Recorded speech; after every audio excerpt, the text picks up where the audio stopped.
सातारा जिल्ह्यात इंधनाचा मुबलक साठा असून नागरिकांनी घाबरून अफवांवर विश्वास ठेवू नये असं आवाहन साताऱ्याचे पालकमंत्री शंभूराज देसाई यांनी पत्रकार परिषदेतून केलंय।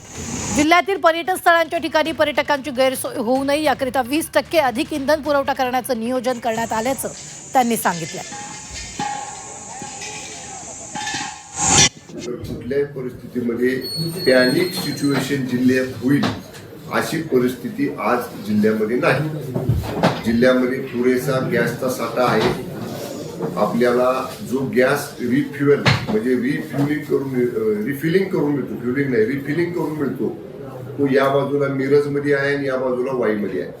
दोन्ही कंपन्यांच्या अधिकाऱ्यांची मी समक्ष आज बैठकीमध्ये बोललो। तिथनं तो भरून देण्यासाठीची व्यवस्था सतर्क आहे आणि गेल्या तुम्हाला जो काही निर्धारित कालावधी आहे त्या कालावधीमध्ये ते तुम्हाला भरून देण्याची व्यवस्था करण्याचं त्यांनी मान्य केलेलं आहे। त्यामुळे गॅसची कुठेही जिल्ह्यामध्ये टंचाई नाही।